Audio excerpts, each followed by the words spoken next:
Shalom, shalom, bien-aimés. Nous allons entrer dans la présence du Seigneur au travers de ce culte ce matin.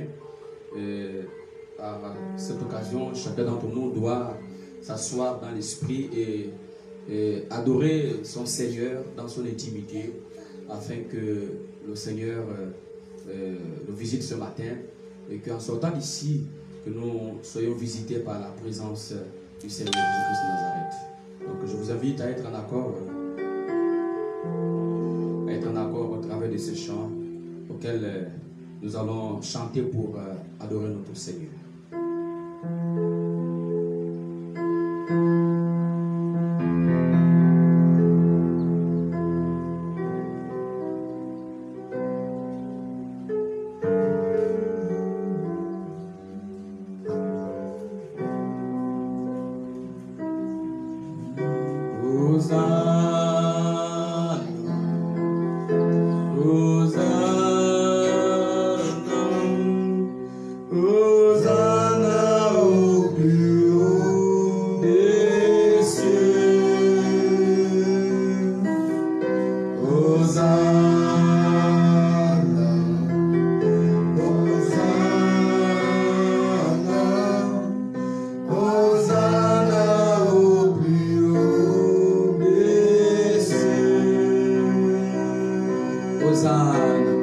Reconnaissant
matin pour te glorifier. Nous venons ce matin pour te donner le meilleur de ce que nous pouvons t'offrir parce que tu es notre Seigneur et Sauveur. Sans toi, nous ne pouvons rien. Révèle-nous ta parole. Accorde-nous la révélation de ton amour. Oh, tu es tout puissant. Sois béni, Saint-Esprit. Nous sommes là ce matin pour te rendre honneur, gloire. C'est le moment d'adoration, Père. Que cette adoration, Seigneur, touche ton cœur, Papa. Viens nous révéler ta parole, Seigneur. Merci, Seigneur, Père. Révèle-nous ta parole, Seigneur.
Soutiens-moi, Seigneur. Soutiens-moi, Père. Ne me laisse pas tomber. Seigneur, j'ai besoin de toi. J'ai besoin de toi, Seigneur. Donne-moi la vie. Soutiens-moi, Jésus. Donne-moi la vie, Seigneur. Soutiens-moi, Papa. Donne-moi la vie, Seigneur. Seigneur, j'ai besoin de toi. Je vais grandir. Je vais dire au Seigneur que je vais grandir, Seigneur. Donne-moi la vie. Aide-moi, Père. S'il te plaît, Papa.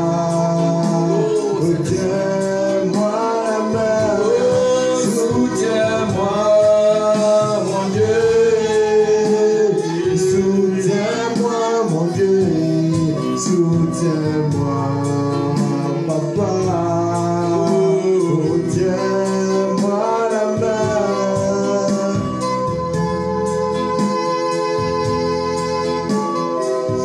Je veux grandir, Seigneur. Soutiens-moi. Je veux grandir dans ta parole, Seigneur. Donne-moi la vie, Seigneur. Jésus est, soutiens-moi, Jésus est. Soutiens-moi, papa. Tiens-moi la main. Soutiens-moi. Soutiens-moi, mon Dieu. Soutiens-moi, papa. Tiens-moi la main.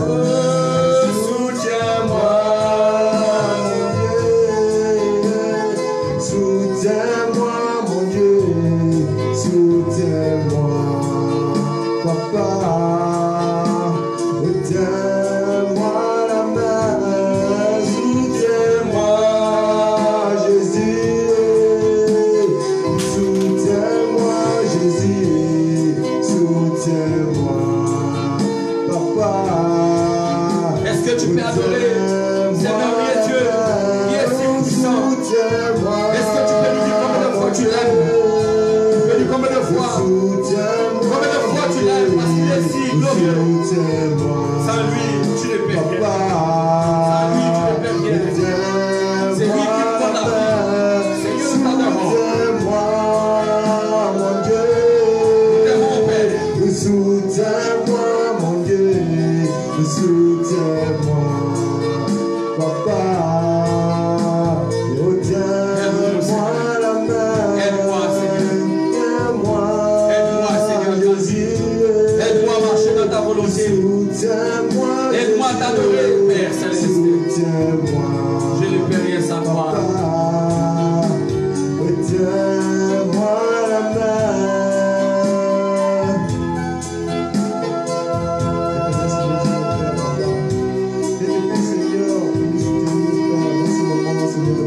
Nous avons, Seigneur, besoin de toi, Seigneur, ce matin, Père. Soutiens-nous, Seigneur, Alléluia. Père. Je t'en prie, Seigneur. Viens agir, Seigneur, puissamment, Seigneur, dans nos vies, Papa. Nous te supplions, Père, Papa. Soutiens-nous, Seigneur, dans toutes épreuves, Soutiens-nous, Seigneur. Père. Nous avons besoin de toi, Père. Sans toi, Seigneur, nous ne sommes rien, Papa. Nous te remercions, Seigneur, pour ces moments d'adoration que tu nous as encore accordés aujourd'hui, Papa. Nous te remercions, Seigneur, pour la vie, Seigneur, que tu nous as encore donné, la santé, Père. Merci, Seigneur, pour ces moments, Père. Nous le faisons, Seigneur, dans le nom puissant de Jésus-Christ. Et de prier. Amen. Soutiens-moi, mon Dieu, soutiens-moi, Papa. Gloire à Jésus, nous t'adorons. Tiens-moi la Est-ce que tu peux me laisser marier avec moi? Soutiens-moi, mon Dieu. Soutiens-moi, mon Dieu. Soutiens-moi, papa. Soutiens-nous, Seigneur, Père Céleste. Tiens-moi la main. Soutiens-moi, mon Dieu. Soutiens-moi, mon Dieu. Soutiens-moi, papa. Tiens-moi la main.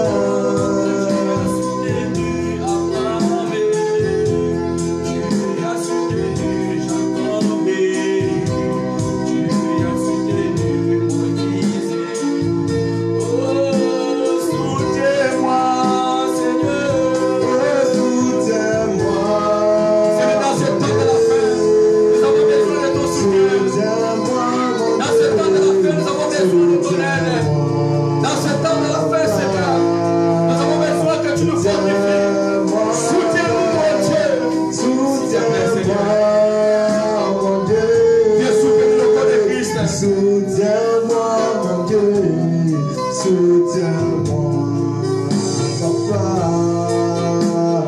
tiens-moi la main.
Seigneur. Dans mon foyer, Même dans mon foyer, Jésus est Seigneur. Même dans mon foyer, Jésus est Seigneur. mon âme bénit le Seigneur. Et mon esprit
amour. Merci Seigneur pour ta présence. Merci Jésus. Merci Seigneur.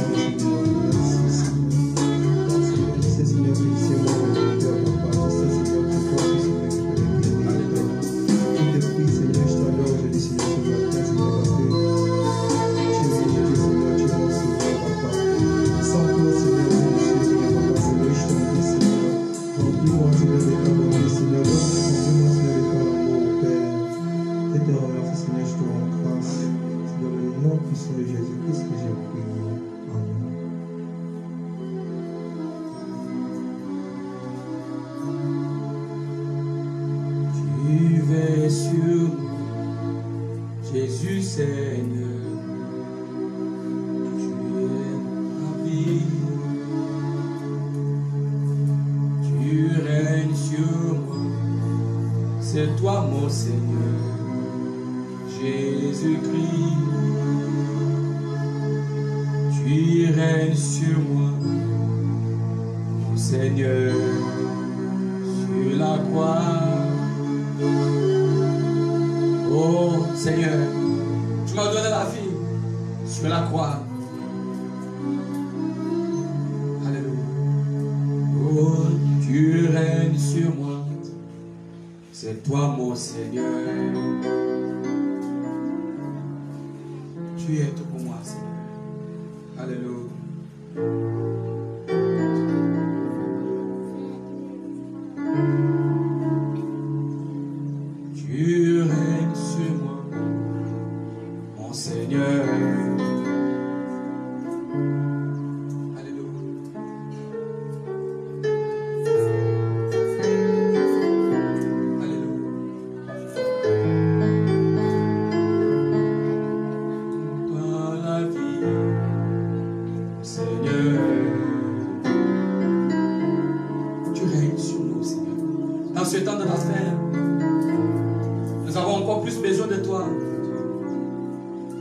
De la fin, Père.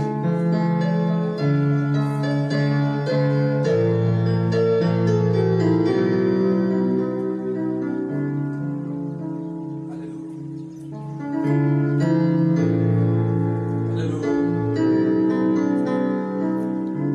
Merci Seigneur. Merci pour ce temps. Merci Jésus. Merci Jésus.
Merci Seigneur pour ta présence ce matin. Nous te disons merci parce que tu es là. Tu es là au milieu de nous, Seigneur. Tu es là pour régner. Tu es là pour nous donner la vie. Tu es là pour nous ressourcer, Père. Merci pour ta grâce. Ta présence. Alléluia. Seigneur, parle-nous ce matin. Aide-nous à grandir. Aide-nous à grandir, Seigneur, dans ton amour. Nous avons besoin d'être restaurés. Nous avons besoin d'être visités par ton esprit. Car il est écrit, cherchez la paix avec tout ça, laquelle personne ne verra le Seigneur.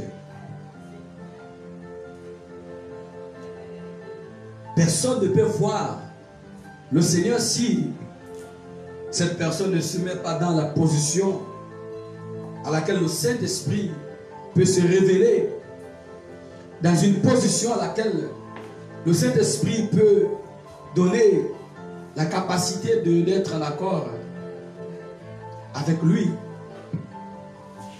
Seule la parole de Dieu en nous peut renouveler notre marche avec Christ. Seule la parole, l'évangile que nous écoutons. Parce que la Bible déclare que la foi vient de ce qu'on entend. Et ce qu'on entend vient de la parole de Dieu. Chers amis, nous devons tous comprendre que notre ressource, c'est l'évangile. Nous n'avons pas d'autre support. Nous n'avons pas d'autres personnes à qui nous devons compter. Nous n'avons pas d'autres personnes à qui nous devons nous référer. Le vrai enfant de Dieu ne s'appuie pas sur les gens. Le vrai enfant de Dieu ne cherche pas les opinions des hommes. Le vrai enfant de Dieu, lui, cherche Christ qui doit être sa force. Le vrai chrétien, le vrai enfant de Dieu, c'est celui qui comprend la révélation de l'évangile. Parce que Jésus disait autrefois que sans moi, vous ne pouvez rien faire. Frères et sœurs, dans ce temps de la fin, nous pouvons réaliser combien de fois le Seigneur est en train d'accomplir toutes ces paroles qu'il a libérées. Il disait que cette année, beaucoup mourront. Cette année, beaucoup vont perdre de vie. Dans certaines familles, cette année, beaucoup mourront. Je ne sais pas si vous êtes en train de comprendre ce que le Saint-Esprit, ce que le Seigneur est en train de nous dire. Ce n'est plus le moment où chacun doit vivre en s'appuyant sur les êtres humains. Parce que si tu t'appuies sur les hommes, tu tomberas. Tu n'auras pas de support. Je vous parle de quelque chose que j'ai déjà expérimenté, où je vous parle. Je viens de perdre un oncle de la famille. Il n'était pas malade. Il est en parfaite santé. Selon le rapport qu'on m'a donné, qui sait par là où il partait, il marchait et il est tombé. Et quand on l'a mis à l'hôpital, il a rendu l'âme. Je vous parle de choses qui sont réelles. Ressaisissons-nous. Faites très attention. Pendant que les gens sont en train de s'appuyer sur, je ne sais pas, pendant que les gens sont en train de s'appuyer sur n'importe quoi, pendant que les gens sont en train de s'appuyer sur les choses de ce monde, mais sans pourtant réaliser la profondeur de ce que Dieu est en train de nous dire. Lorsque le Seigneur se révèle à ses enfants, lorsque Dieu commence à passer en donnant des avertissements à son église, à son peuple de se repentir. Les gens sont en train de s'amuser. Les gens sont en train de rejeter les principes de Dieu. Les gens sont en train de rejeter la vérité de Christ. Mais ne soyez pas surpris. Parce que la mort peut frapper à ta porte. Personne ne sait qui est devant, qui est derrière. Parce que dans ce temps de la fin, comme je disais la fois dernière, sur la patience dans les épreuves, chers amis, forcément les épreuves viendront. Forcément, nous serons dans les épreuves. Mais lorsque ces épreuves-là viendront, lorsque nous serons dans les épreuves, nous serons face à ces épreuves-là, quelle sera notre attitude? Est-ce que c'est le temps où nous allons nous affaiblir? Est-ce que c'est le temps où nous allons nous décourager? Est-ce que c'est le temps où nous allons pénicher? Est-ce que c'est le temps où nous allons relâcher? Au contraire, c'est le temps où chacun doit plus s'accrocher et se rapprocher du Seigneur. Pendant que nous souffrons, pendant que nous affrontons certaines situations dans ce monde, ces souffrances qui ne sont d'autres que certaines diverses sortes de peines que nous pourrons endurer dans notre vie sur terre. Mais au milieu de toutes ces choses, nous avons besoin de la patience. Comme je disais à la fin dernière, il n'y a rien d'autre que le quatrième fruit de l'esprit, la patience. Et le Seigneur n'a jamais fermé sa bouche. Depuis les générations, depuis l'éternité, le Saint-Esprit ne fait qu'avertir. Il ne fait que dire à son peuple, apprêtez-vous. Parce que le jour, le seul événement, ce sera comme le temps de Noé. Pendant que les gens sont en train de se préoccuper à faire autre chose. Pendant que les gens sont en train de faire autre chose, en train de s'appuyer, en train de suivre je ne sais qui, je ne sais quoi. Mais c'est dans cet instant que les déluges, que le Seigneur descend pour prendre ceux qui seront prêts, qui vont supporter, qui seront dans la patience. Parce que si tu n'es pas un chrétien patient, mon frère, tu peux aller nulle part. Tu ne peux non plus recevoir les privilèges du ciel. Si tu n'es pas, si tu ne vis pas, si tu n'as pas le fruit de la patience.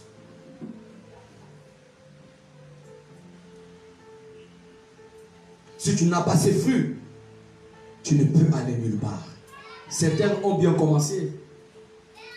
Il y a des gens qui ont bien commencé, qui ont commencé déjà à s'engager, qui ont commencé déjà à suivre Christ.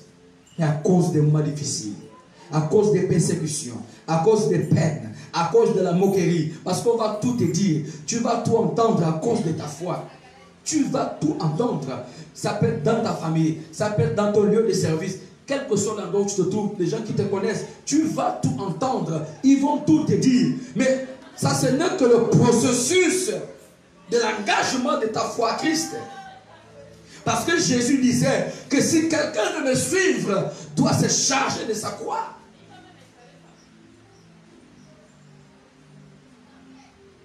Ce ne sont pas ces choses qui doivent t'affaiblir. Non. Ce ne sont pas ces choses, ce n'est pas la moquerie qui doit t'éloigner de Dieu. Non. Je sais que ce n'est pas facile lorsqu'on est affronté à une situation. Je sais que ce n'est pas facile lorsqu'on traverse ces moments difficiles. Je suis un être humain comme toi. Je suis bien conscient. Et Jésus aussi est conscient de ces choses. Mais il permet parce que ces choses doivent arriver. Forcément, tu dois passer par là. Ésaïe chapitre 40.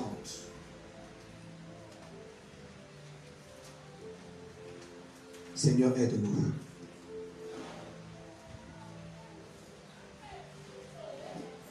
Ésaïe chapitre 40. Tu ne peux non plus fuir la vérité. tu ne peux non plus fuir la vérité. Là où tu passeras, là où on prêche le vrai évangile, là où on prêche la vraie parole authentique, tu vas toujours entendre la vérité. Mais c'est celle-là qui nous réconforte devant Dieu. C'est la vérité qui nous donne le poids. C'est la vérité de l'évangile qui fait de nous ce que nous sommes. Sans la vérité, l'évangile n'a pas de puissance ou de force. Parce que Christ est la vérité. Voilà pourquoi à chaque fois quand il parlait, il disait en vérité, je te le dis.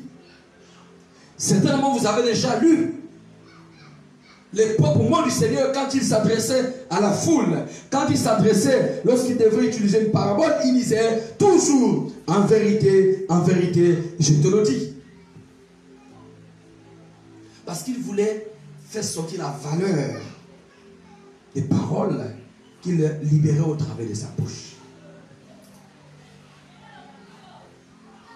En vérité, je te le dis, que si un homme est né de nouveau, il ne peut voir le royaume de Dieu. Ça veut dire que je ne mens pas, je vous montre le chemin. Si un homme est né de nouveau, il ne peut voir le royaume des cieux. Lorsqu'on parle de naître de nouveau, on parle de cette vie de consécration. On parle de la nature de Christ en nous. Cet échange qui doit se faire dans l'esprit. Tu dois naître de nouveau. Tu dois appartenir à Christ. Tu dois recevoir le baptême du Saint-Esprit. Tu dois passer par le baptême d'eau.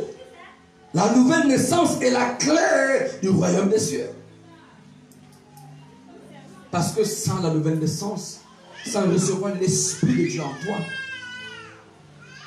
tu ne peux pas obtenir la nouvelle naissance. Si tu ne reçois pas la parole de Dieu en toi, si tu ne reçois pas l'Esprit de Dieu en toi, tu ne peux non plus naître de nouveau.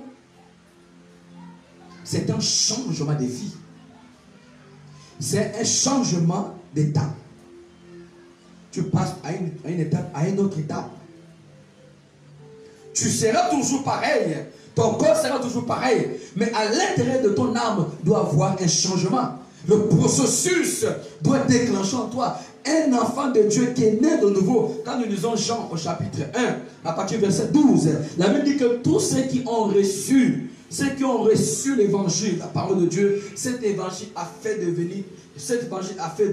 vrais enfants de Dieu. Ça veut dire que ces personnes sont nées par l'évangile. Et si tu n'es pas né de nouveau, tu ne peux non plus avoir le fruit de la patience. Le problème, c'est quoi? C'est que nous nous décourageons vite.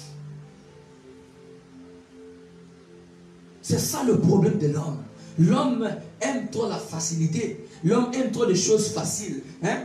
C'est comme, vous prenez, je veux dire, soit vous mettez de l'eau dans une tasse, ou bien dans un verre, ou bien dans un récipient. Vous versez de l'eau au sol. Vous allez remarquer que l'eau vache va forcément passer à choisir quoi?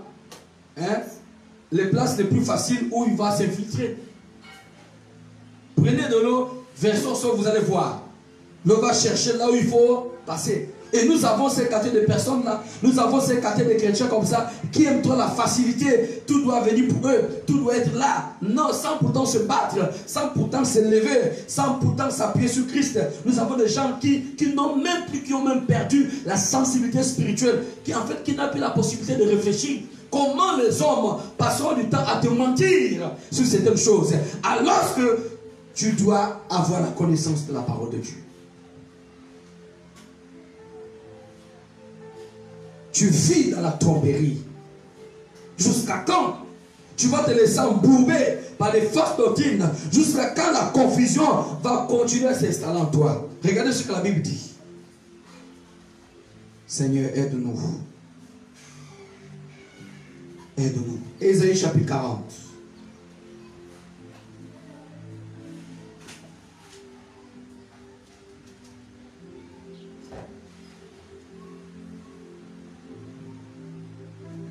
On a commencé à partir du verset 1er. Consolez, consolez mon peuple, dit votre Dieu. Parle au cœur de Jérusalem. Crie, lui, que sa servitude est finie. Que son iniquité est expiée. Qu'elle a reçu de sa main, qu'elle a reçu de la main de l'Éternel au double de tous ses péchés. Au verset 3. Une voix crie, préparez au désert le chemin de l'Éternel. Aplanissez dans les lieux arides une route pour notre Dieu. Que toute vallée soit exaucée et que toute montagne, que toute colline soit abaissée. Que le coteau se change à plaine et des fils étroits en faillon. Alors la gloire de l'Éternel sera révélée. Et au même instant, toute chair la verra, car la bouche de l'Éternel a parlé. Depuis l'époque du prophète Ésaïe, le Seigneur a continué à sensibiliser son Église. Il a continué à sensibiliser le peuple d'Israël, le peuple de Jérusalem. Il a continué à sensibiliser les Juifs qui étaient dans cette époque. Il a continué à préparer ces personnes-là à la venue de Christ. Parce qu'ici, il parle de la consolation. Il parle de la consolation, il parle de la visitation, il parle de la repentance, il parle de la grâce qu'il est en train de partager dans ce monde. Parce qu'ici on parle de l'iniquité, des injustices auxquelles ce peuple était conforté. Qu'il a reçu de la main de l'Éternel un double de tous ses péchés. Une voix crie, préparez au désert le chemin de l'Éternel, à aplanissez ses voies. Il me crie dans le désert. Le véritable problème, les gens veulent que Dieu les parle. Les gens veulent entendre les prophéties. Les gens veulent entendre les révélations. Mais ils ne sont pas prêts d'obéir à ce que Dieu dit. Voilà le véritable problème. Parce que entendre que Dieu te dise, c'est une chose. Et refuser d'appliquer ce que Dieu te dit, c'est deux choses. Préparez le chemin du Seigneur. Frères, sœurs, Jésus revient. Que tu ne veuilles pas, que tu crois ou tu ne crois pas, Jésus revient. Mais il est temps d'examiner ta vie. Il est temps d'examiner ton cœur. Il est temps d'examiner ton âme. Il est temps de te remettre en cause. Est-ce qu'une fois dans ta vie, est-ce que tu t'es posé la question que si Jésus venait maintenant, est-ce que tu es sûr?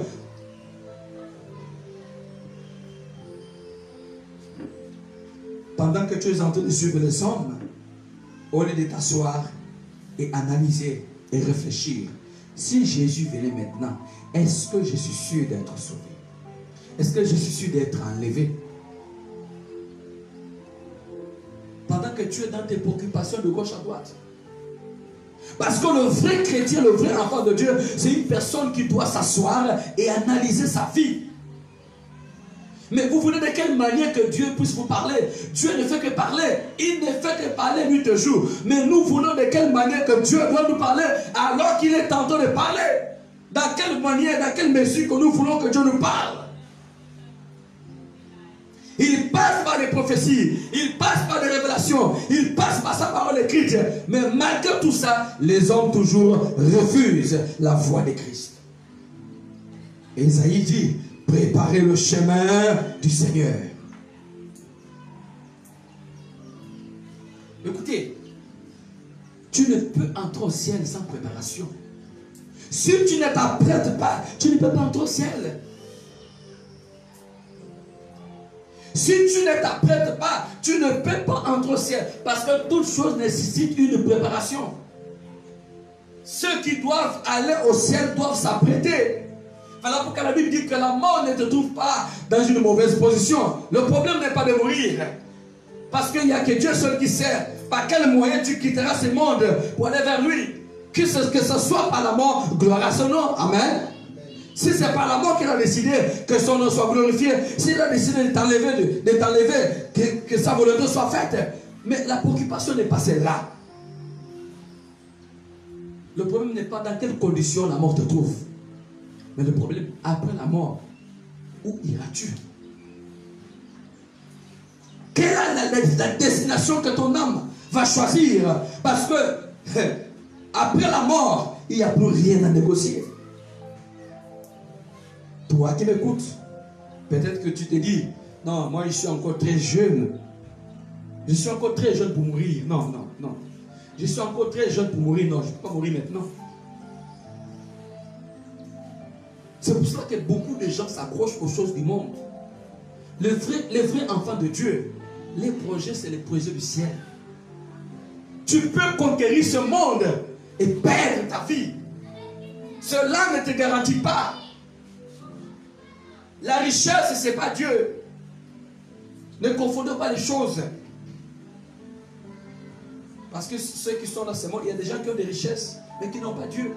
Qui ne connaissent pas Dieu, qui ne croient pas Dieu.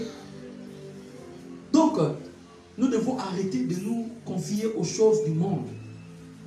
À cause des choses du monde, tu vas risquer ton âme, tu vas risquer ta vie. À cause des choses du monde, tu vas risquer ta vie. Tu vas perdre ton intimité, ta relation personnelle avec Christ. À cause du bien de ce monde. À cause de l'argent, la gloire de ce monde. Tu vas perdre ta vie.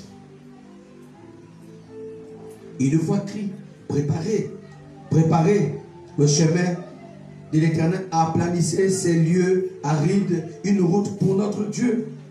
Prépare un chemin pour le Seigneur. Prépare-toi. Il faut que par là où Jésus passera, Jésus te trouve. Sois comme l'aveugle qui était là, Bartimée, qui ne voyait plus, qui avait déjà perdu tout espoir. Mais il avait perdu l'usage de ses yeux, mais il n'avait pas perdu les oreilles. Il a entendu les gens crier, Jésus, Jésus, Jésus. La Bible dit qu'il est chaque fois, il se mettait juste devant ce chemin. Et je ne sais pas comment il a su que là où il était assis, c'est là où Jésus devait passer ses jours. Il était là en train de mendier. Il ne savait plus quoi faire.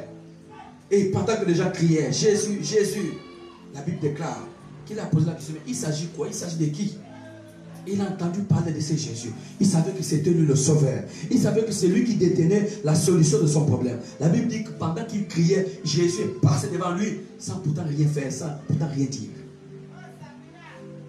Parce que Jésus voulait voir la foi qui sortait en lui. Il a continué à crier, plus fort, plus fort, plus fort. Et Jésus s'arrête très loin. Il lui dit, appelez-moi cet homme. Qu'est-ce qu'il veut? Et quand ce monsieur, lorsqu'on l'a pris, on l'a mis devant Jésus, Jésus lui pose la question, qu'est-ce que tu veux que je fasse pour toi? Il dit, Seigneur, je veux voir. Il faut que je voie.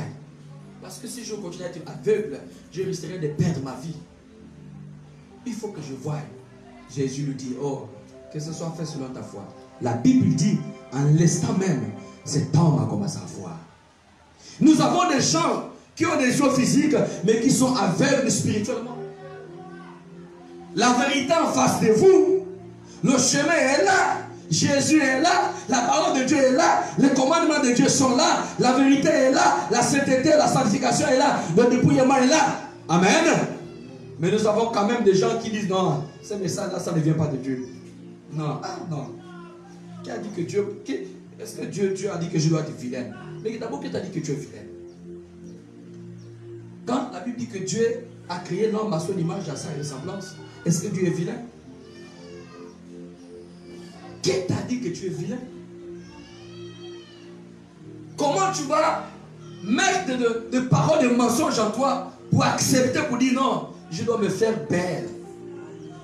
Autrement dit, si quelqu'un dit qu'il doit se faire belle, ça veut dire qu'au fond de toi, tu sais que tu es vilain. Donc le fait que tu dis que tu es vilain, tu es en train d'insulter Dieu.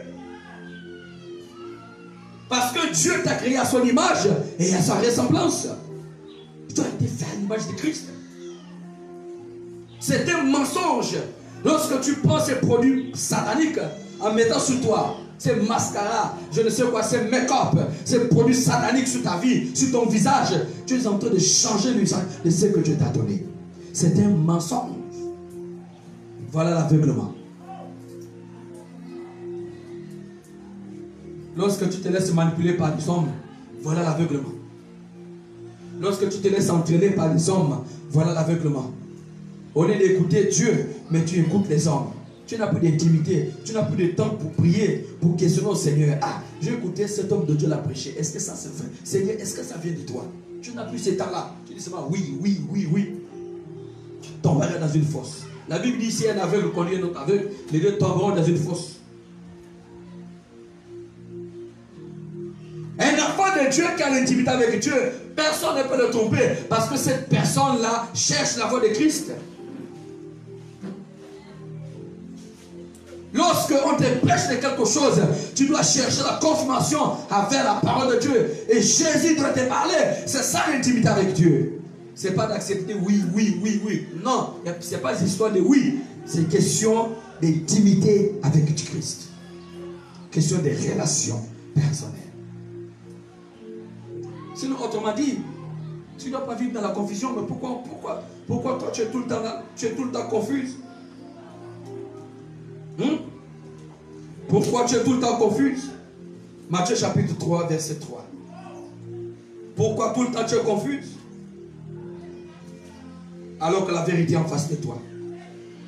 Comment? La Bible déclare.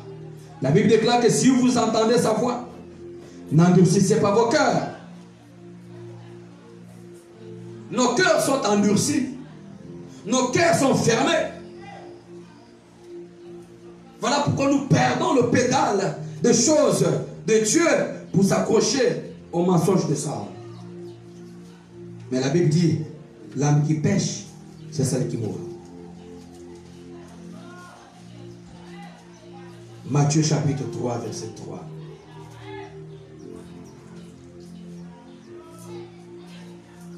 On va commencer à partir du verset 1er. En ce temps-là, parut Jean-Baptiste, prêchant dans le désert de Judée. Il disait, répandez-vous, car le royaume des cieux est proche. Jean est celui qui avait été annoncé par Isaïe le prophète, lorsqu'il dit, ceci est la voix de celui qui crie dans le désert, préparez le chemin du Seigneur, aplanissez ses sentiers. Jean avait un vêtement de poils de chameau, une ceinture de cuir autour des reins. Il se nourrissait de sauterelles et du miel sauvage. Les habitants de Jérusalem, de toute la Judée, de tout le pays, des environs du Jourdain, se rendaient auprès de lui. Et confessant leurs péchés, ils se faisaient baptiser par lui dans le fleuve du Jourdain. Lorsque le Seigneur a choisi Jean-Baptiste pour prêcher la repentance, pour annoncer l'évangile, la Bible dit que ces juifs, certains juifs qui étaient là, des personnes qui ont compris la nécessité de se confier à Christ, venaient accepter cette vérité de l'évangile et se faisaient baptiser pour recevoir une appartenance à Christ et continuer le processus par la nouvelle naissance. Il faut naître de nouveau. Il doit y avoir le changement d'esprit. Tu dois avoir l'esprit de Christ. Tu dois avoir l'esprit de Dieu. Tu dois naître de nouveau. Si tu n'es pas né de nouveau, tu ne peux pas entrer au ciel. Si tu n'es pas né de nouveau, tu ne peux non plus comprendre les choses du royaume des cieux. Parce que la Bible dit que ce qui est cher est cher. Car ceux qui vivent selon la chair ne peuvent pas comprendre les choses spirituelles. Nous avons plein de chrétiens, mais qui vivent dans la chair et non l'esprit. Tu dois sortir d'être chrétien pour devenir enfant de Dieu. Marchez selon l'esprit et vous n'accomplirez pas les désirs de la chair. Regardez ce que la chair est en train de faire. Le ravage que la chair est en train de causer. Regardez ce que la chair est en train de produire. Regardez, le mouvement de réveil aujourd'hui est en train de marcher. Quand je parle de mouvement, je ne m'adresse pas à une église. Je parle des chrétiens. Je parle de ceux-là qui annoncent l'évangile. Je parle des enfants. Je parle du corps de Christ. Je ne m'appuie pas sur quelqu'un. Mais je parle du corps de Christ. Vivons selon l'esprit et laissons la chair. Parce que c'est la chair qui apporte les partis pris. C'est la chair qui apporte la confusion. C'est la chair qui apporte de n'importe quoi. Parce que quand nous vivons dans la chair, nous n'avons plus de compréhension spirituelle. Le raisonnement change. C'est pour ça que vous allez voir qu'il y a beaucoup de chrétiens qui vivent dans le raisonnement. Non, ça c'est pas la vie de ceux-là qui doivent vivre dans l'esprit. Parce que vivre par l'esprit, c'est quelqu'un qui doit tout le temps se repentir. Je vais expliquer cette partie. Nous avons certaines personnes, nous avons certains frères, certaines soeurs. Le fait peut-être que tu ne vis plus dans la fornication, dans l'adultère. Et tu penses que déjà que tu es déjà qualifié pour le ciel. Il faut faire très attention. La Bible explique qu'il y a des péchés dans le corps et il y a des péchés hors du corps. Ça veut dire que si tu as laissé les hommes, les femmes, mais si en toi il y a un esprit de mensonge, tu es dans le péché. Voilà pourquoi le Seigneur interpelle son église à se sanctifier tous les jours. Si tu ne commets pas d'autres péchés, tu peux commettre d'autres péchés. Parce que l'homme, l'être humain reste l'être humain. Il y a des péchés qui sont commis par les yeux. Amen. Amen. Tu peux pécher par le cœur. Une seule parole que tu libères de ta bouche peut te juger, peut te condamner. Donc le péché, il n'y a pas que la fornication. Il n'y a pas que l'adultère. Il n'y a pas que des mèches. Il n'y a pas que des faux cheveux. Il y a autre chose que les gens ignorent. Parler mal de quelqu'un, c'est un péché. Parler mal de ton frère, c'est un péché. Critiquer ton frère, c'est un péché. Faire le Congo ça, c'est un péché. Avoir l'esprit de la jalousie en toi, c'est un péché. Avoir de la colère, de la haine contre ton frère, c'est un péché. Alléluia, amen. La convoitise aussi, c'est un péché. Vous voyez, les gens s'appuient sur autre chose, mais sont en train de vivre autre chose. Ce sont des péchés. C'est pour cela que l'apôtre Jean ici, Jean-Baptiste, autant pour moi, il dit, il est la voix de celui qui crie dans le désert, répandez-vous, préparez le chemin du Seigneur.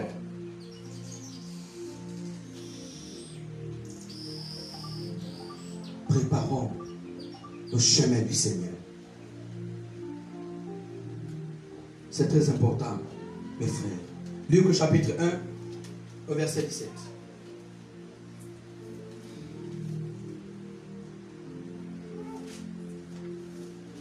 Préparez le chemin du Seigneur.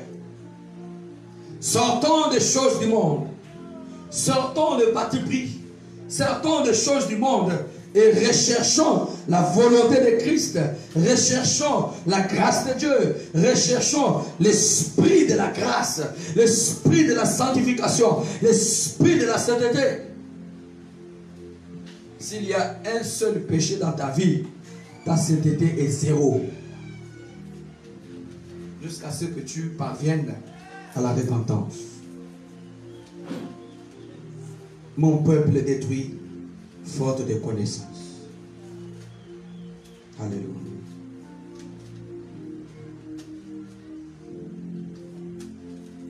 Luc chapitre 1 verset 17.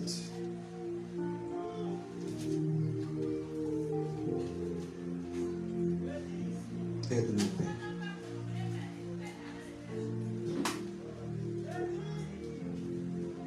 Aide-nous, Seigneur.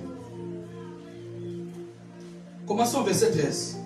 Mais l'ange lui dit, ne crains point Zacharie, car ta prière a été exaucée. La femme Élisabeth enfantera un fils et tu lui donneras le nom de Jean. Il sera pour toi un sujet de joie, d'allégresse, et plusieurs se réjouiront de sa naissance. Car il sera grand devant le Seigneur. il ne boira ni vin ni liqueur enivrante. Il sera rempli de l'Esprit Saint dès le sein de sa mère. Il ramènera plusieurs de ses fils d'Israël au Seigneur leur Dieu. Pendant que Élisabeth était stérile, qu'elle avait un problème de concevoir, le Seigneur qui voulait accomplir sa mission, parce qu'il avait déjà prédit cela, pour préparer quelqu'un qui devait être là pour annoncer son évangile. Lorsqu'il s'approche à Zacharie, qui était le prêtre, le sacrificateur dans cette époque, et le Seigneur lui dit: Zacharie, écoute, moi je suis Dieu, j'ai une mission à accomplir au travers de tes entrailles.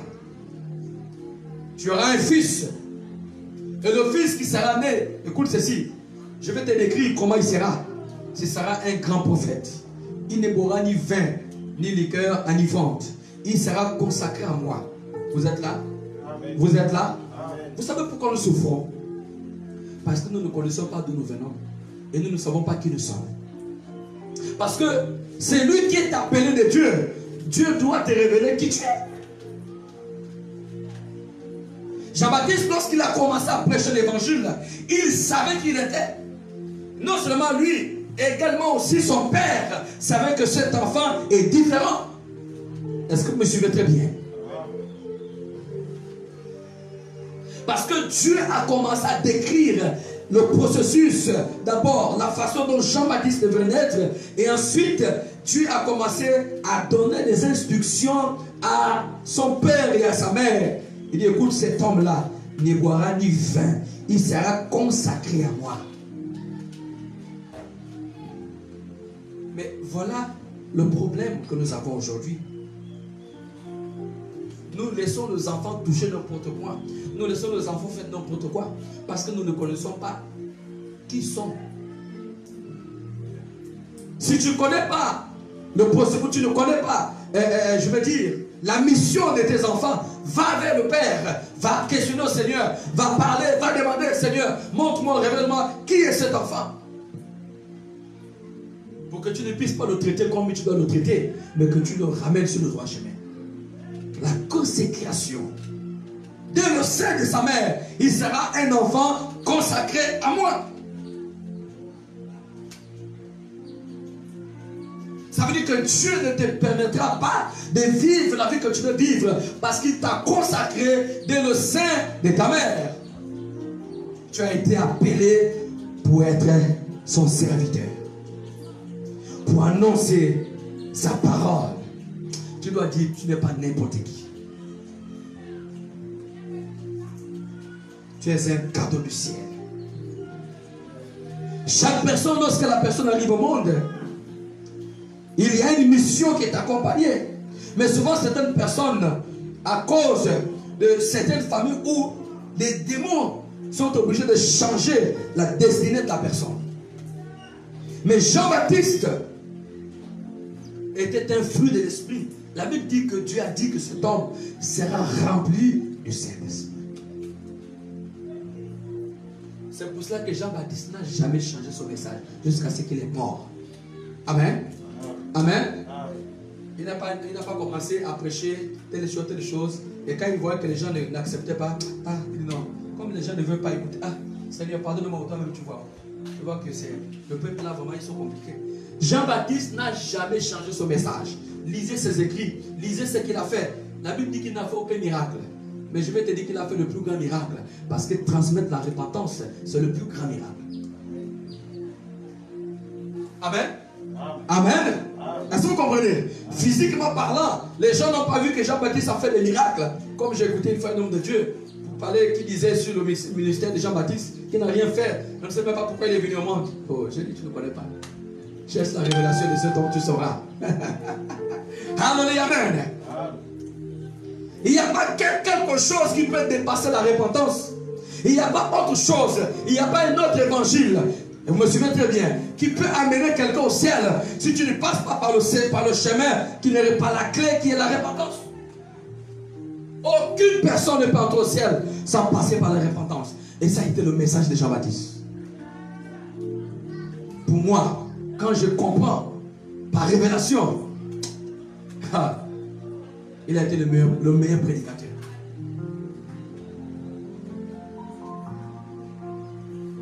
Amen. Amen.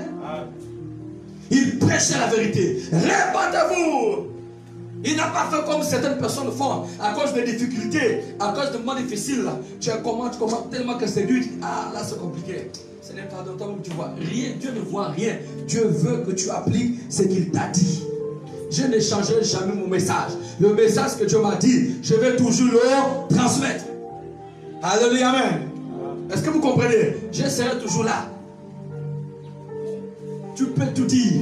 Tu peux tout dire. Je serai toujours là. Je ne vais jamais changer le message. Les commandements de Dieu. Si Dieu m'a montré que c'est ça, et c'est ce que tu dois faire, tu dois perdre mon troupeau. Écoute, il a dit, mon serviteur, j'ai été choisi pour que tu paies mes brebis.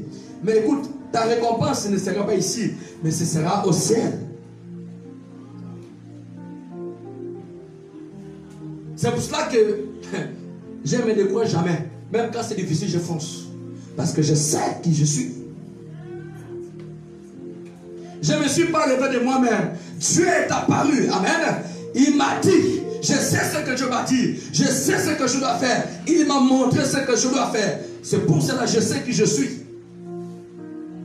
Je ne m'affaiblis pas. Je ne me décourage pas. Je continue à foncer. Parce que je sais ce que Dieu m'a dit. Si tu ne sais pas ce que Dieu t'a dit, écoutez, toute personne doit avoir la promesse. Tout prédicateur, tu dois avoir la promesse. Tu dois savoir ce que Dieu t'a dit. Parce que c'est sur ça que tu dois t'appuyer. Amen. Est-ce que vous comprenez? Quand ça ne va pas, tu dois dire, Seigneur, voilà ce que tu m'as dit.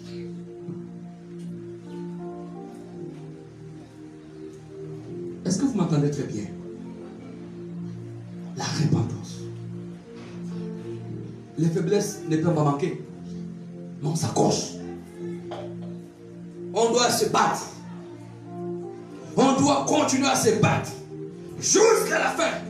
Continuer à se battre. On doit continuer à nous sanctifier. On doit continuer à prêcher le commandement. Continuer à prêcher le sabbat. Continuer à prêcher la sainteté. Continuer à prêcher le commandement du Seigneur. Tout ce que Dieu m'a demandé de faire, je le ferai par sa grâce.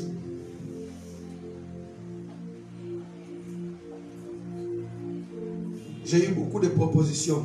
J'ai refusé. Il dit non. C'est difficile. Dieu s'occupera de moi. Il sait ce qu'il va faire. Lorsqu'on a commencé ce ministère, si je peux vous raconter des choses que j'ai traversées, tu ne pourras pas comprendre. Si je peux te raconter comment on a commencé. Si je peux te raconter comment on a commencé, tu ne pourras pas comprendre. Tu peux voir qu'aujourd'hui, je suis en face de toi en train de te prêcher. Mais si tu peux savoir comment j'ai commencé, quelles sont les épreuves qu'on a endurées, qu'est-ce qu'on a affronté dans la vie, tu ne pourras pas comprendre. Cherche le Seigneur. Et dans le début, le Seigneur m'a toujours dit, écoute mon fils, c'est très nécessaire que tu traverses ces moments difficiles. Ça ne veut pas dire que Dieu était incapable de décanter la situation. Ça ne veut pas dire qu'il était impossible. Parce qu'il venait, il me disait, fils, je sais, je connais ta douleur, mais c'est nécessaire que tu passes par là. Mais moi, je ne comprenais pas. Parce que les gens se sont toujours référés à moi, c'est mon gars de moi, mais c'est quoi? Mais toi, depuis que tu dis que tu sers Dieu là, mais regarde ta vie, regarde c'est quoi? C'est toujours là, tu tournes, tu montes, tu descends, c'est quoi cette vie-là? Si tu peux entendre ce que j'ai écouté, et je ne fais que écouter, je ne me décourage pas. Je cherche la grâce du Seigneur. Amen. Est-ce que vous comprenez? Parce qu'à un moment donné de ta vie, tu dois forcément passer par ce genre de situation. Mais le problème, c'est quoi? Tu dois t'affermir. J'ai entendu beaucoup de choses. J'ai vu beaucoup de choses. Mais j'observe.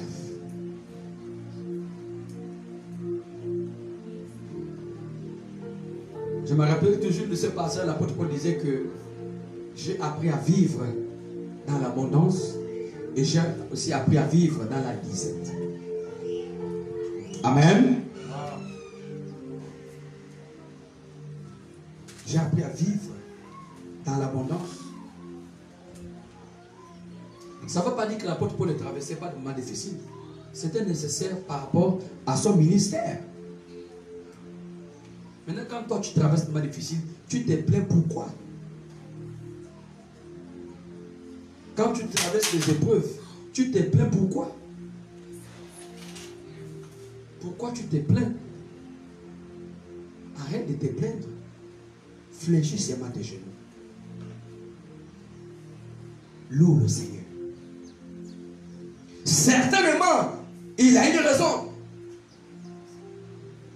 Certainement, il a une raison pourquoi il permet que tu traverses certaines situations pour t'enseigner quelque chose. Écoutez, soyons des chrétiens spirituels. Lorsqu'il y a un problème qui surgit dans ta vie, arrête de t'agiter. Il faut t'asseoir et cherche à comprendre. Pourquoi cette situation est arrivée et qu'est-ce que Dieu veut m'amener à comprendre?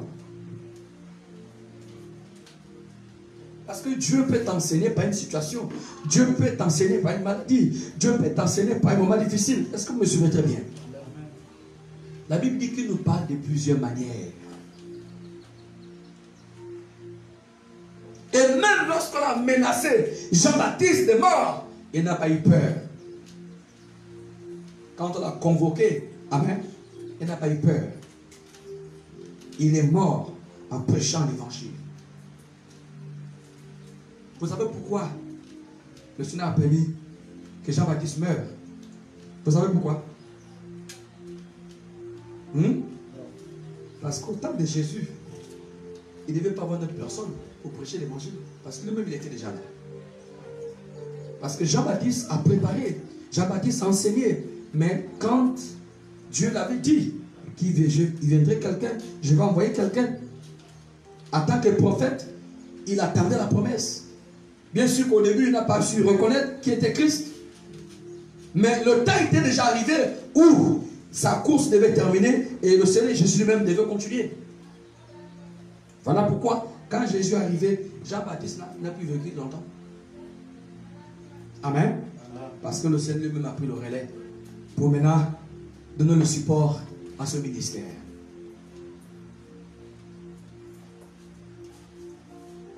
Donc, saisissons, cherchons la révélation de Dieu. Lorsque tu entends quelque chose, tel a dit ceci, tel a dit cela, oh ceci, oh cela, ne rentre pas dans le sujet, il faut t'asseoir, analyse, prie.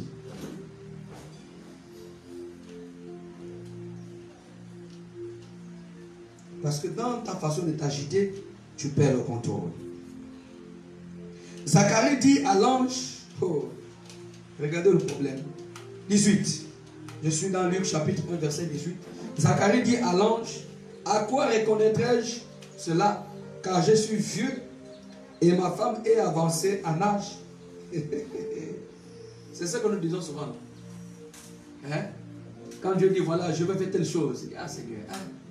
Mais à quel moment tu vas faire ça? Il a commencé à poser des questions à l'ange, à Gabriel, pour dire mais comment ça va se faire? Parce que c'est vrai, je suis là, Seigneur, et je suis déjà vieux.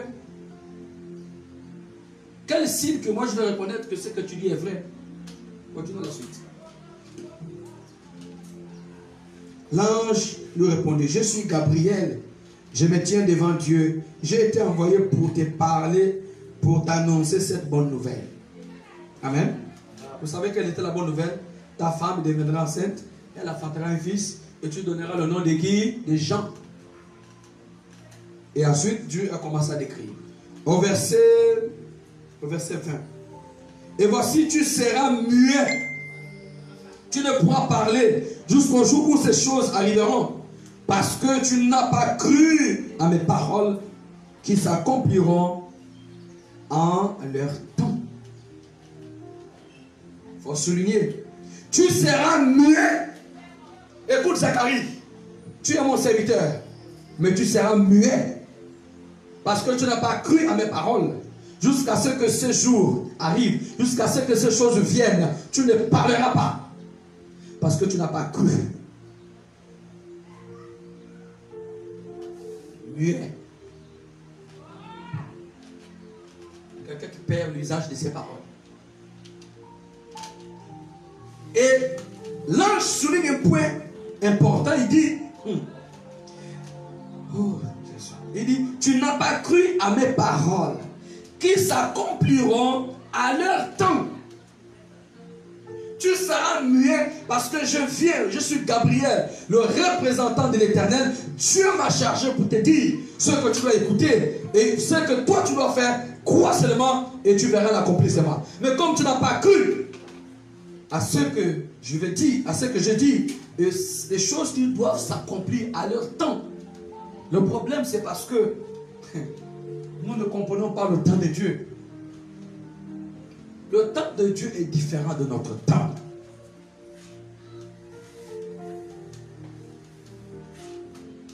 C'est pour ça que vous allez voir que beaucoup de chrétiens s'agitent de gauche à droite. Oh Seigneur, ceci. Mon ami, si le temps que Dieu a programmé n'est pas encore arrivé, tu ne peux rien. Dieu est un Dieu des principes. Écoutez, il y a des choses que j'ai demandées, ça fait de cela plus de 6 ans. Amen. Amen. Je ne peux pas vous dire, je vais juste en train de vous résumer en fait. Je vous parle de moi-même. Il y a des choses que j'avais demandé à Dieu. Ça fait plus de 6 ans. Oh, pasteur. Oui. Et que c'est maintenant qu'il est en train d'accomplir. Vous m'entendez très bien. Vous m'entendez très bien. Oh. Plus de 6 ans. Oh. Plus de 6 ans. Et que c'est maintenant qu'il est en train d'accomplir. Donc comprenez que l'autre temps est différent du temps de Dieu. Donc il y a des choses que tu peux demander à Dieu. Il peut te donner maintenant. Il y a un certain nombre de choses. Lui seul sait. Il sait à quel moment il va te le remettre. Ce que tu es en train de chercher, ce que tu demandes à Dieu. Écoutez, tu vas chercher des prophéties de gauche à droite, des prophéties mensongères, où les gens vont te rouler, où les gens vont te tromper, matin, midi et soir. Non, il y aura ceci, non, il y aura cela. Ils vont prophétiser, ce sera dans le vide. Si le temps de Dieu n'est pas encore accompli, tu n'auras rien. Sois patient. Je ne dis pas, je dis il y a certaines choses. Il y a certaines choses que quand tu demandes à Dieu, il ne te donne pas tout de suite. Il y a certaines choses que tu peux demander, il va te donner. Mais il y a d'autres. Parfois, il attend que tu grandisses. Amen. Il attend que tu changes ta maturité spirituelle. Parce que, écoutez, tu peux prendre un billet de 10 000 francs, donner à un enfant de 2 ans. Mon fils là. Même s'il commence déjà à dire 50, si tu lui donnes 10 000 francs, il va faire quoi?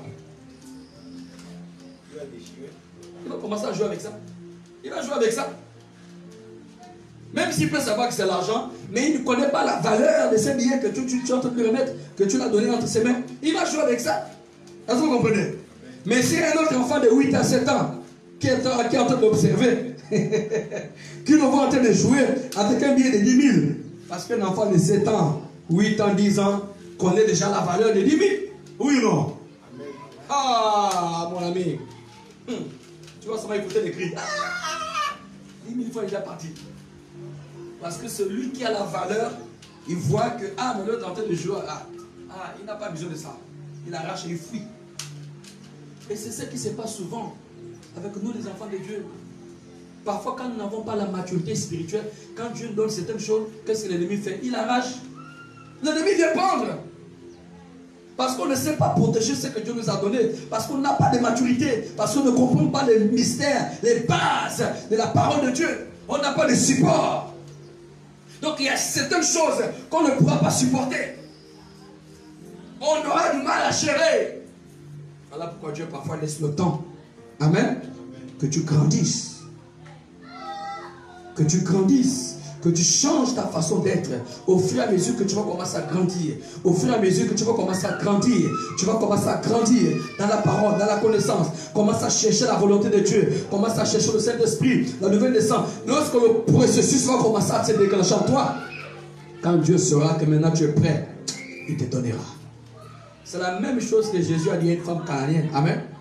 Pendant qu'il marchait, la femme là, qui avait son fils malade, prête à mourir. Je crois que son enfant était moi-même, je crois. Et cette femme cananéenne arrive, il trouve Jésus, commence à supplier, Seigneur, guéris mon fils. Et Jésus le regarde. Il lui dit, écoute femme, il n'est pas bien de prendre le pain des enfants de nos petits chiens. Cela n'est pas nécessaire de prendre le pain des enfants et donner aux petits chiens.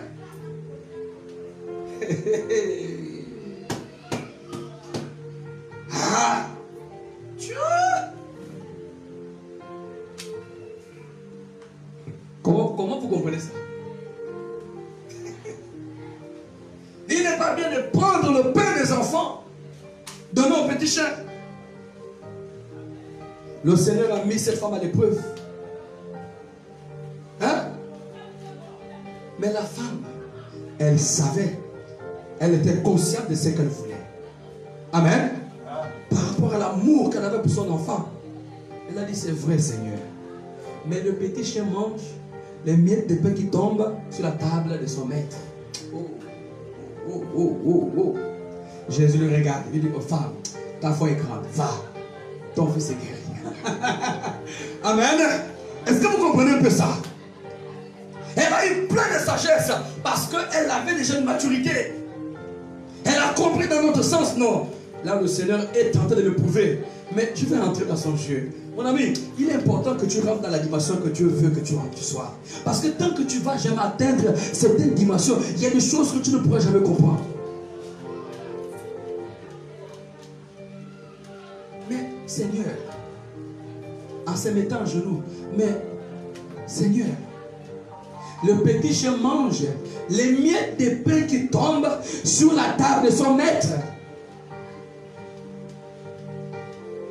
Seigneur, c'est toi qui es mon secours. Je sais pourquoi je viens vers toi. Je sais pourquoi je me confie en toi. Parce que si tu ne m'aides pas, je n'ai pas d'autre endroit où aller. Je ne peux pas vivre. C'est toi qui es mon Seigneur. C'est toi qui es mon maître. Si tu refuses de me donner, alléluia, amen. Mais dans le cas contraire, je veux continuer à te servir.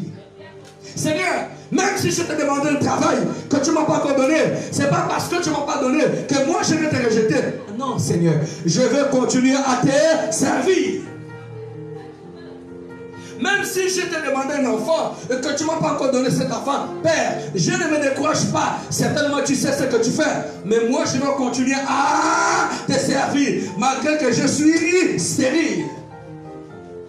C'est ça le vrai chrétien. Est-ce qu'Élisabeth n'était pas stérile?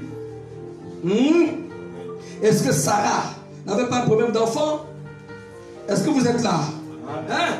Est-ce que Anne n'avait pas de problème d'enfant?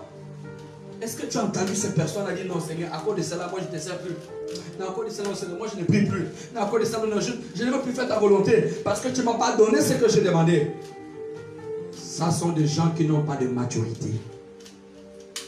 Dis Seigneur, que ta volonté soit faite. Tu me donnes où?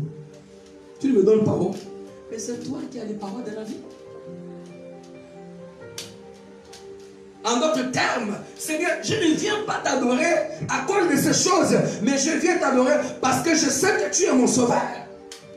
Seigneur, si moi je dois me débrouiller, ce n'est pas à cause des hommes. Les hommes peuvent dire ce qu'ils peuvent dire, mais moi je vais me débrouiller parce que je sais que je dois te servir. Parce que c'est le chemin que tu as tracé pour moi. Que la chose retarde, que ça ne retarde pas, que ta volonté soit faite.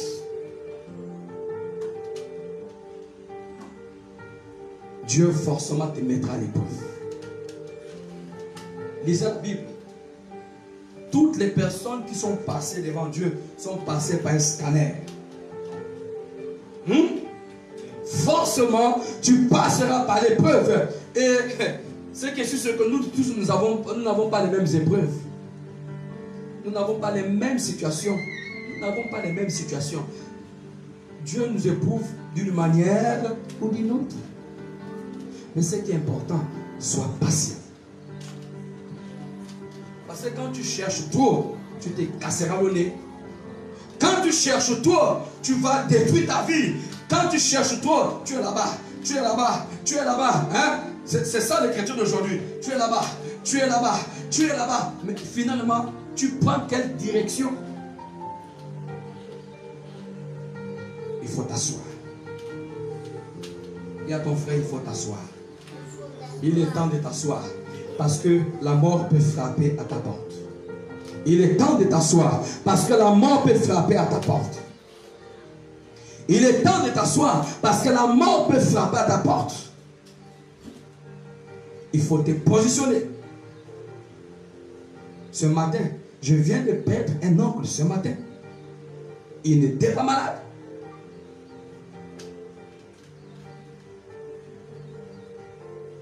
Il n'était pas malade. Quand il est marché, il a fait une chute, il est tombé. On l'a mis à l'hôpital. Il n'était pas malade. Faites très attention. Actes des Apôtres, chapitre 3, verset 19.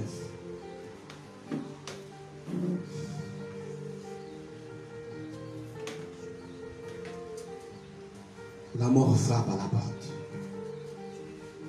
Ça veut dire que si toi tu te confies aux hommes et que tu ne te confies pas à Dieu, mais tu es en train de perdre ton temps.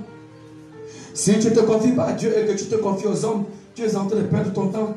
Si tu es en train de te confier à ton travail, tu as du mal à servir Dieu, tu perds ton temps. Tu es en train de te confier aux choses du monde, en train de faire les projets du monde. Je n'ai pas dit que c'est mauvais. Mais si ces projets que tu fais là n'est pas pour servir Dieu, ah, Dieu dit que c'est l'idolâtrie. Parce que ton plus grand projet c'est le ciel. Si les projets que tu as, si ce n'est pas pour la gloire de Dieu, si ce n'est pas pour servir Dieu, c'est que ça ne te servira à rien. Parce que tu peux tout construire dans ce monde, mais perdre ta vie.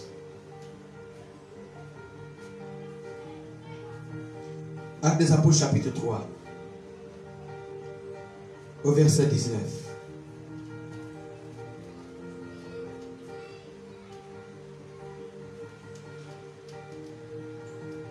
Répentez-vous donc et convertissez-vous pour que vos péchés soient effacés, afin que des temps de rafraîchissement viennent vivement de la part du Seigneur, et qu'il envoie celui qui a été destiné, Jésus-Christ de Nazareth.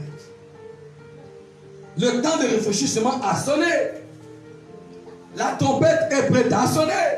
Mais est-ce que nous sommes prêts pour recevoir Christ en nous? Et certaines personnes disent, mais jusqu'alors, pourquoi Jésus ne vient pas? Mais est-ce que tu es prêt? Toi, tu peux te dire que tu es prêt, mais Jésus te voit que tu n'es pas encore prêt. Tu n'es pas encore prêt. Ne cherche pas à savoir Jésus vient quand, mais cherche à savoir est-ce que tu es prêt. Parce qu'il peut venir à n'importe quel moment, à n'importe quelle heure. Amen. Amen. Le Seigneur peut être à n'importe quelle heure. Mais est-ce que son église est prête? C'est ça le problème que nous avons.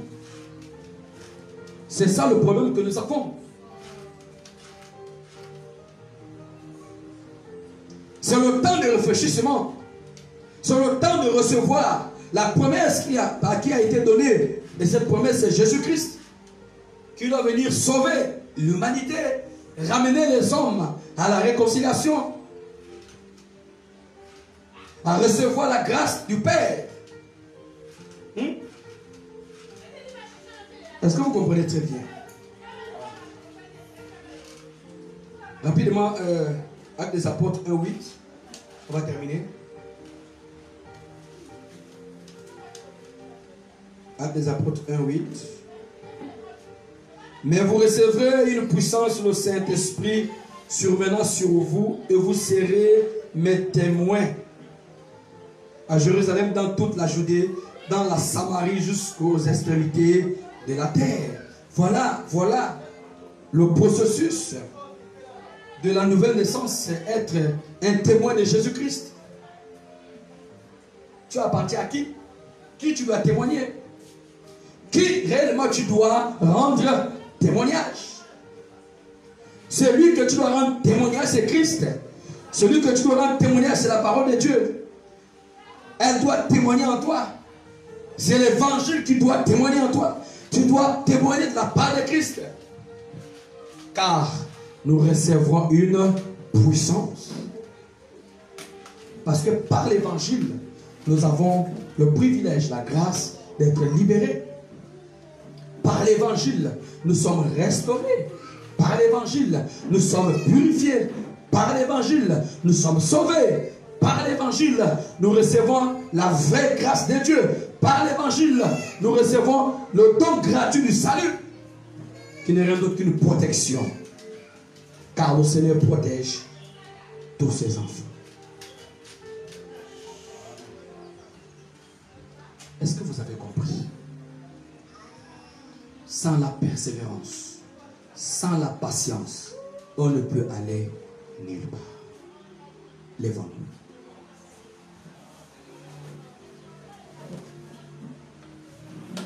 Tu vas maintenant dire, Seigneur, aide-moi. Aide-moi à rester connecté. Aide-moi à être connecté en toi. Seigneur, aide-moi à être connecté en toi. Aide-moi à demeurer dans ta volonté. Seigneur, je veux t'appartenir, je veux marcher dans ta volonté. Dis à Jésus, Seigneur, viens me ressourcer ce matin. Je veux me repentir de mes péchés. Je veux t'accepter comme Seigneur et Sauveur. Je veux naître de nouveau. Je ne veux plus être la même personne comme j'étais autrefois. Mais je voudrais t'appartenir, Seigneur. Dis-lui. Dis-lui combien de fois tu l'aimes. Dis-lui combien de fois tu as besoin de lui. Dis-lui, aide-moi. Aide-moi, Seigneur. Aide-moi, Jésus. Aide-moi à rester dans la ta volonté. Aide-moi à rester dans ta volonté. Aide-moi à rester dans ta volonté. Aide-moi à rester dans ta volonté. Afin que je ne puisse pas me décourager. Seigneur, que rien dans ce monde ne peut me décourager. Seigneur, que rien dans ce monde ne peut me décourager. Mais que je reste accroché à toi. Que je reste accroché à toi. Que rien dans ce monde ne me décourage. Parce que le diable ne va jamais te laisser servir Dieu. Il va travailler pour t'amener à te décourager. Dis, Seigneur, aide-moi. Alléluia. Alléluia. Alléluia. Alléluia. Oh Jésus. Oh Jésus. Nous avons besoin de toi. Dis-lui, Seigneur, viens me réformer. Donne-moi la force de persévérer. Donne-moi la force de résister. Donne-moi la force de résister. Alléluia. Alléluia. Parce que sans la persévérance, tu ne peux rien obtenir devant Dieu. Sans la persévérance dans la foi, les vrais enfants de Dieu, ce sont des enfants qui persévèrent dans la foi, qui ne doivent jamais être détournés par les choses du monde. Les vrais enfants de Dieu restent auprès du Père par le moyen de la persévérance.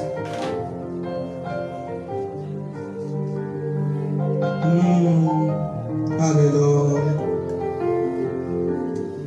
Oh Saint-Esprit. Merci Seigneur. Sois béni Jésus. Aide-nous. Viens soutenir ton église. Viens soutenir ton église. Viens soutenir ton église.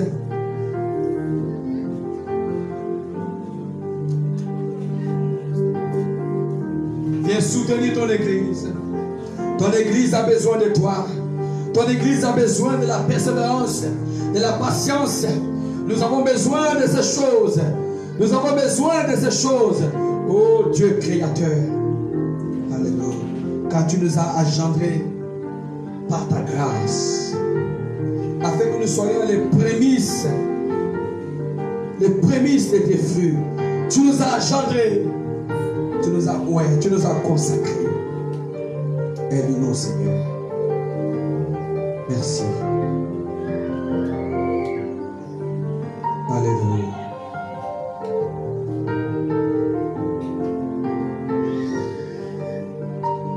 Alléluia.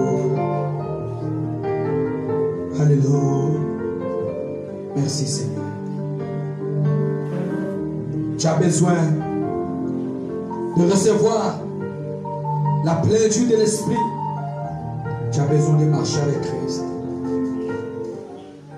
Au nom de Jésus-Christ de Nazareth. Alléluia. Amen. Amen. Nous sommes arrivés à la fin de ce culte ce matin. Et si quelqu'un a prévu une offrande ou bien une dîme pour honorer la présence de Dieu, pour soutenir l'œuvre du Seigneur, vous pouvez le poser dans la corbeille. S'il n'y en a pas aussi, ne soyez pas triste. La Bible déclare que celui qui n'a pas ne doit pas être triste. Au contraire, il doit être content. Parce que d'une manière ou d'une autre, forcément le Seigneur va te soutenir. Il te donnera les moyens qui te permettront de soutenir son œuvre. Au nom de Jésus-Christ. Alléluia. Merci Seigneur. Merci Dieu d'Abraham. Merci Dieu d'Abraham. Au nom puissant de Jésus. Lorsque j'étais en train de demander au Seigneur, j'étais en train de réfléchir comment il fallait faire pour avoir une chaîne sur YouTube. Parce que pour ceux qui ont suivi les premières vidéos, le premier montage que je faisais, j'avais déjà mis la montagne de Sion. J'avais mis la montagne de Sion. C'est comme ça que j'ai entendu une voix qui m'a dit persévérance. Amen. Persévérance. Le nom de cette chaîne qui porte le nom persévérance, j'ai juste ajouté TV parce que fallait juste donner quelque chose sur YouTube en fait. Amen. Quand j'avais écouté la voix, en fait, je n'avais pas compris aussitôt. Donc, je n'ai pas discuté. J'ai écrit persévérance. C'est vrai qu'il y avait aussi d'autres chaînes persévérance et tout ça là. Mais j'ai mis persévérance. J'ai ajouté juste TV. Amen. Et c'est après que j'ai compris que c'est ça le but même du vrai évangile. Parce que tout passe par la persévérance. Parce que sans la persévérance, tu ne peux aller nulle part. Amen. Quand vous lisez Apocalypse, il est écrit, celui qui vaincra. On ne peut vaincre, ce n'est que par le processus de quoi? De la persévérance. Parce que si tu n'es pas persévérant dans l'esprit, dans la foi, tu ne peux pas vaincre. Voilà pourquoi la chaîne de YouTube porte le nom Persévérance. C'est très profond. Amen. C'est très profond. Donc, c'est ce que je voulais partager avec vous. Donc, soyez conscients que quand vous voyez Persévérance TV, vous devez savoir que ça donne un enseignement là-dessus. Ce nom donne un enseignement là-dessus. Quand tu as la persévérance, ça enseigne beaucoup de choses dans le christianisme, dans l'œuvre de Dieu. Lève-vous, nous allons terminer. Seigneur, je prie pour tes enfants, je prie pour ton peuple, je prie pour tout ce que tu as appelé, pour tout ce que tu as consacré pour te servir. Que tu les soutiennes, que tu les protèges et que toute la gloire et l'honneur te soient donnés. Seigneur, aide-nous à grandir dans la foi Aide-nous à grandir dans l'esprit. Aide-nous à grandir et à prendre conscience de nos actes. Car tu as dit qu'au dernier jour, chacun rendra compte de ses actes devant Dieu. Aide-nous, Seigneur. Que le Seigneur te bénisse ce matin, qu'il te garde, qu'il restaure ta vie, qu'il te délivre des esprits méchants, de tout ce que Satan est en train de formuler de toi, dans le sens de te détruire. Que le Saint-Esprit te préserve, qu'il garde tes enfants, et que tout le corps de Christ soit protégé par le Saint-Esprit lui-même, qui est l'auteur, qui porte la vision. Au nom puissant de Jésus-Christ. Shalom encore à tous. Shalom. Nous restons dans l'esprit du sabbat, parce que c'est jusqu'à 18h. Amen. Que Dieu vous bénisse et qu'il vous garde. Restons dans la volonté de Christ. À tout à l'heure, dans la grâce de Dieu. Et pour ne pas oublier, nous sommes en train de cogner. Nous avons établi un programme où, à partir de 6h pile, nous sommes debout. Des prières de déclaration. Des prières de déclaration. Bon, pour tous ceux qui me suivent déjà sur Facebook, chaque jour à 6h, nous serons là, dans un esprit de prière. Et également, si vous avez aussi un sujet de prière, vous pouvez envoyer, comme ça j'aurai le temps de noter, pour qu'on puisse aussi vous aider, vous soutenir dans la prière. 6h jusqu'à 6h30. Que Dieu vous bénisse et qu'il vous garde. Amen. Shalom à tous. Shalom.